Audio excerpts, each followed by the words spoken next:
great to be in yet another conversation all around advancing that digital workforce. I'm Alan Dale from Gale Force Winds, and I really enjoy this whole conversation, helping people find their future in tech. So, fellas, I'm going to ask you to introduce yourself. So, Neil, why don't you go ahead? Sure. Hi, my name is Neil. I'm the CEO and founder. I've got a startup that I'm currently busy with. It's called Meteor Metrics. It's not online at this stage. It's very early stage, but yeah, I'll keep you guys in the loop as it progresses. And what does that company do, Neil? So what we want to do, we want to do metrics measurement for, it's basically a specialized, or it's a very niche market, and it's focused at enthusiast PC users and pro gamers. Great. Aj, how about yourself? Ajay Pande, Director of Digital Engagement here at Kean College. We're advancing the digital workforce and looking at upskilling employees and students with skills they need for the digital era. You know, a lot of conversation of late around that whole digital transformation of the workforce. Neil, you're a guy that's on the front edge of all of this stuff. Tell us what that whole digital transformation of a workforce looks like to you. So, we're currently in Newfoundland, and, geographically it's very far apart. People are very sparse located. But if you look at the community in Newfoundland, it's a very tight-knit community.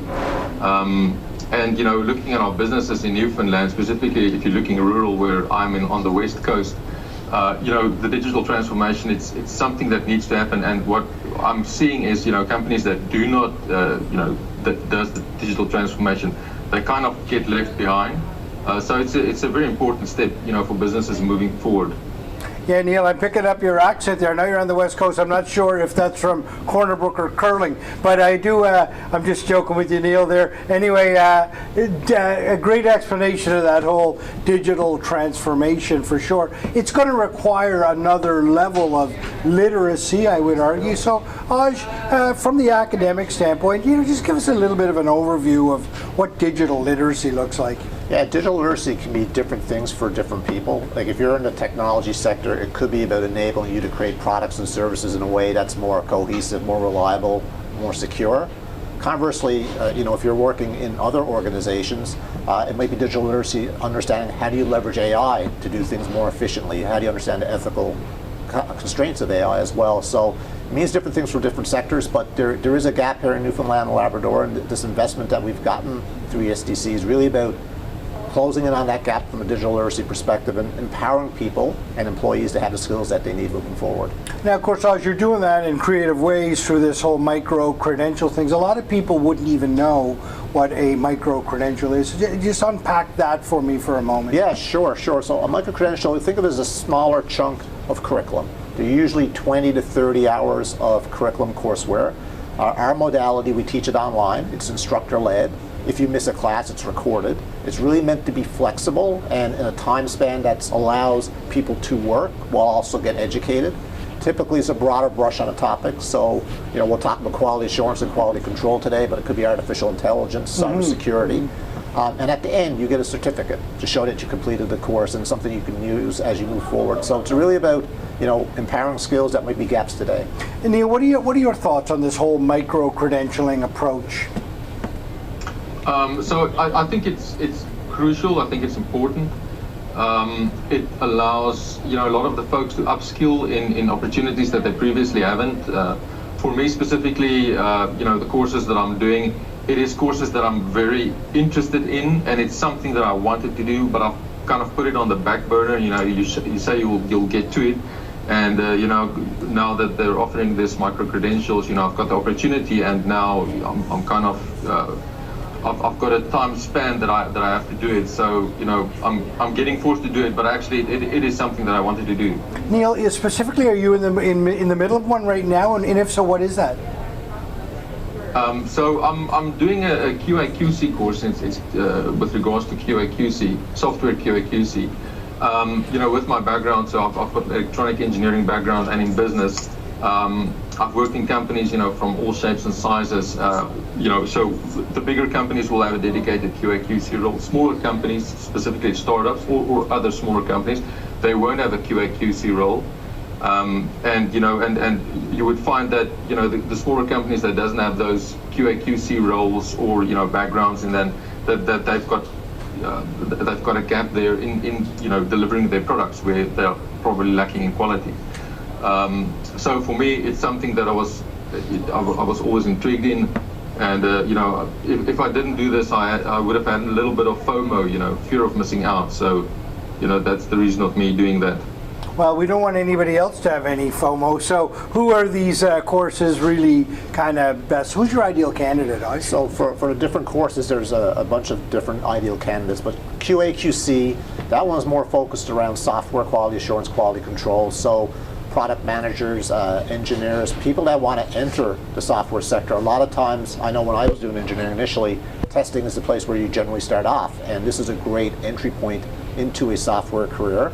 But also, just as Neil was saying, I have a foot in the startup world as well. Building reliable, secure products is really important. So any smaller company that wants to be competitive with our curriculum, they can also say it's IQSTB certified. So it's an industry standard. So targets for that course are generally more software oriented. But I'll just add to that, if you look at artificial intelligence and how that's transforming everything, we're seeing uptake from across every sector. Wow. So it depends on the course. Most of our courses could target a lot of different people, and we can get into that. Yeah. But for the QA/QC one, it's a bit more specific in terms of entering the Easy to software world. access the courses? Absolutely. So we have a QR code you could just scan on, www.keyin.com. You go directly to the website. Very easy to get access. A big thing right now as well, these courses are typically $3,000, but through government funding, they're free. Wow. So right now, today, until March 31st, they're free. We are running out of seats, so we do want to promote that, if you're interested in doing these courses, register now while seats are available. And Neil, that's a great offering, a free micro-credentialing there. Great to see government, industry, academia all working together to upskill the economy. Neil, what are your kind of final thoughts on this whole digital transformation, micro-credentials, and being in this whole workforce right now? What are your final thoughts? So I think for me the key is being able to do all this remotely. I'm sitting in Corner Brook. I'm on the West Coast. On the West Coast, locally, job-wise, there isn't a lot happening. But with these credentials, it enables you to do remote work. And the key with this, for example, living on the West Coast, you've got a great access to the work lifestyle balance. Literally on the backside of my yard, I can take a snowmobile on ATV and I can go into the woods in any direction, which is pretty amazing. And I mean, if you are stuck in a job in a big city, you just don't have access to that. That's just what makes this so great. Yeah, it sounds great. I love the fact that these courses are offered so widely across Newfoundland. And clearly, we have somebody here taking advantage of it as we speak. Yeah, and just to add to that, it's a really great point. I mean, this is available anywhere in Newfoundland and Labrador, and because we do online, it's very easy accessible. So it's meant to be available, equitable for everybody to have access. Yeah, I love the whole conversation, fellas. Thank you very much for being on the conversation and giving us a little insight into the micro-credentialing and this whole digital transformation that we're about. And I can tell you this, when those turbines start turning on the West Coast, there's going to be lots of jobs for everybody. Thanks for being on Gale Force Winds. Thank you, everyone.